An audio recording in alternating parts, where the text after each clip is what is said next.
जय श्रीकृष्ण दर्शक बंधु आपण मानक गोटे सुंदर वीडियो रे आप जी स्वागत करुछि। आज वीडियो रे आमे जानिबा जे पति पत्नी संभोग कौन भक्ति उपरे प्रभाव पकाई थाए। एमिति बहुत पति पत्नी मनरे एपरि प्रश्नता आसुथिबो।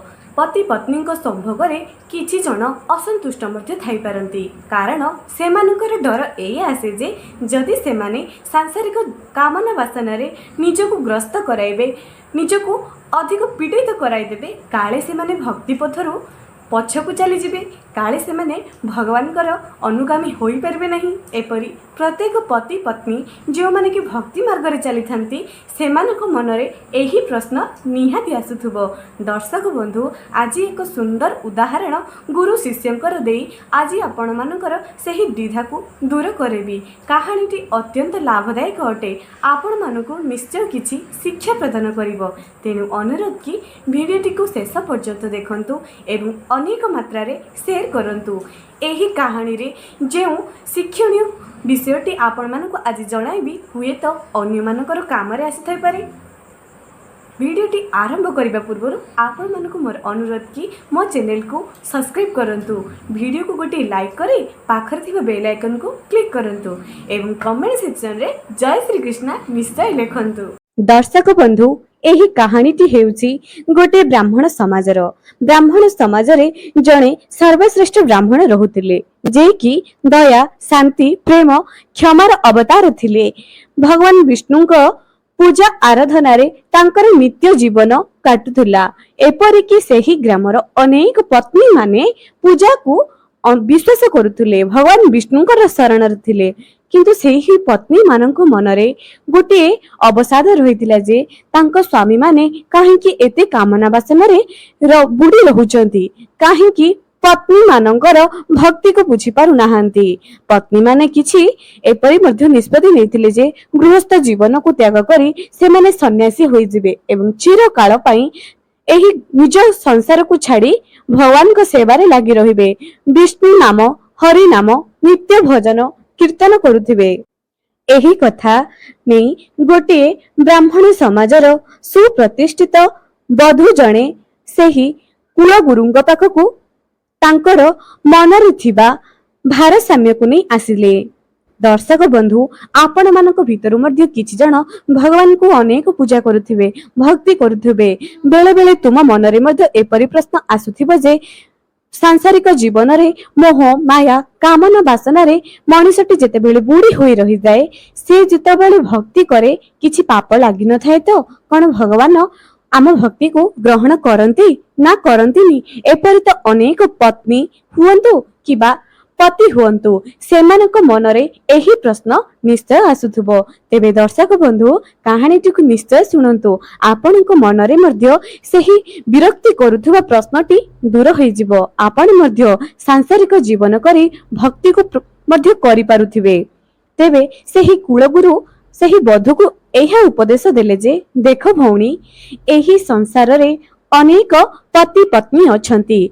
किछि पति अनेक पूजा पाठ करुंती किंतु सेमानकर पत्नी माने कामना वासना रे बुड़ी रहुचंती। किछि पत्नी अछंती भक्ति करउचंती किंतु तापरे मध्य तांको स्वामी भक्ति रे बुड़ी रही पारु नाहंती, कामना वासना रे बुड़ी रहुचंती। संसार रे कोनोसी मध्य जिनिस स्थायी नुह, सब जिनिस बदलिबारे संभावना अछि। जदि तुमी तुम पति को कामना वासना रे दूरे जीवो, तेबे तुम पति पर स्त्री को आकर्षित होई जिवे। जदि तुमे भक्ति पछरे एते अग्रसर होई जिवो, निज छुआ मानकर दायित्व करिबनी, निज सासु ससुरंकर सेवा करिबनी, तेबे तुमे केबे मध्य भक्तिर मार्ग रे पहुंची परिबनी। केबे मध्य भगवान तुमको सही चिर स्थान रे रखि परिबे नाही। सबुठारु श्रेष्ठ भक्त तुम केबे मध्य होई परिबो नाही। वैराग्य जीवन करी सांसारिक मोहमाया दूर रही भगवान को पूजा करबा तो बहुत सहज कथा, किंतु जदि गोटे भक्त सांसारिक कामना वासना रे निज को बुड़ी रखुथुबो एवं प्रत्येक मुहूर्त रे भगवान को मन रे जप करथुबो, सेही पूजा को सही व्यक्तिर भक्ति को भगवान प्रथम ग्रहण करती। यही कथा भगवत गीतार लिखा अछि एवं स्वयं महादेव माता पार्वती को मध्य कहिसंती। तेबे सही कुल गुरु सही कन्या को कहिले जे देख तुमे भक्ति पथरे अग्रसर हेउच, तुमे चाहिए तुम पति को सत्संगरे निवृत्त करि परिबो। गोटे दिन रे न हेले मध्य बारंबार अभ्यास द्वारा जेपरि तुमे भक्ति मार्ग रे आसी परिच, तुम पति मध्य भक्ति मार्ग रे आसी परिबे। आज तुमको मीराबाईंकर उदाहरण देउछि। दर्शक बंधु, मीराबाई छोट बेलरू ही गिरिधर गोपाल को निज स्वामी रूप में स्वीकार करथिले। छोट बेलरू ही से गिरिधर गोपाल को सहित विवाह करथिले। प्रति मुहूर्त से कृष्ण नाम जप कीर्तन करुथिले एवं जेतेबेले से यौवन अवस्था रे आसीगले तांकु राणा सहित विवाह करागला।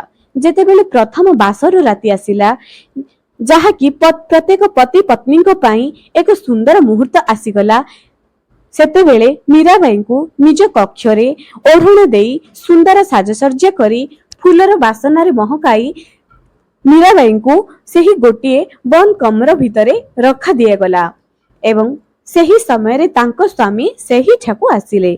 सेतेबेले मीराबाई कहिले जे निज ओढ़णा को हटाई मीराबाई कहिले देख मु छोट बेलरू गिरिधर गोपाल को निज स्वामी रूप में ग्रहण करिछि। जदि तुमे एही कथा को स्वीकार न करि पारुच तेबे मोर शरीर तुम पाखरे हाजिर अछि। तुमे मो शरीर को जहा चाहिबो करि परिबो, किंतु मु भूल रे मध्य मो मनरू गिरिधर गोपाल को बाहर करि परिबि नाही। राणा प्रताप को बहुत बुझाइबा परे मध्य से मीराबाई सहित प्रथम रात्रि रे संभव करथिले, किंतु मीराबाई निज मनरू गिरिधर गोपाल को बाहर करि पारि नथिले। देखिले तो दर्शक बंधु, पति पत्नीकर संबंध जहा थाउ ना काहेकि मीराबाई निज मनरू तांको बाहर करि पारि नथिले। ठीक सही परी आमे गोटे थरे तो आम पति को भक्ति मार्ग रे आनी परिबा नाही, किंतु जेपरी आमे सत्संग आचरण करी सत्संगर कथा सुनी भजन कीर्तन गान करी जेपरी आमे भक्ति मार्ग रे आसी परिजे, गोटे पति तार पत्नी को मध्य भक्ति मार्ग रे आनी परिबो एवं गोटे पत्नी मध्य तार पति को भक्ति मार्ग रे आनी परिबो। एहा पूरा पूरी निसंदेहर कथा।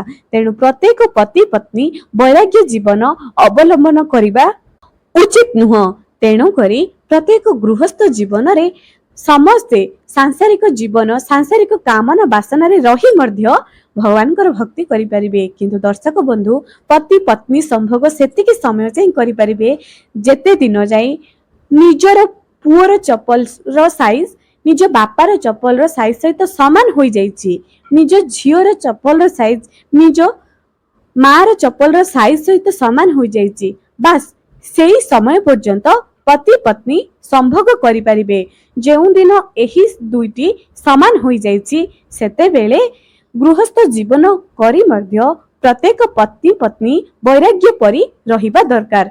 एहा करिबा द्वारा निज घरर मंगल होइथाय, कारण जेतिकी आवश्यक सेतिकी प्रत्येक पति पत्नी संभोग करिबा दरकार एवं जेतेबेले आवश्यक पड़िबो भगवान को मध्य स्मरण करिबा दरकार, धर्म कार्य करिबा दरकार, जार असर की आम छुआ मानक ऊपर पड़ी परिबो। दुनियार कोनोसी मध्य कष्ट तांकु छुई परिबो नाही, कारण जदि माता पिता दान धर्म दक्षिणा एपरि कार्य करुथिबे ईश्वर को प्रति मुहूर्त रे डाकुथिबे तांकर भल कर्मर फल तांको छुआ माने पाइथांती एवं से माने जीवन रे बहुत उन्नति करिथांती। एथिरे तिले मात्र मध्य संदेह नाही। तेणु दर्शक बंधु आपण मानकर संदेहटी तो निश्चय दूर होइथिबो। तेणु अनुरोध कि एही कहानीटी अनेक लोकंकर काम रे आसी परिबो, एहाको बहु मात्रा रे शेयर करंतु। पुणी देखा एक सुंदर वीडियो रे। आज रही आगामी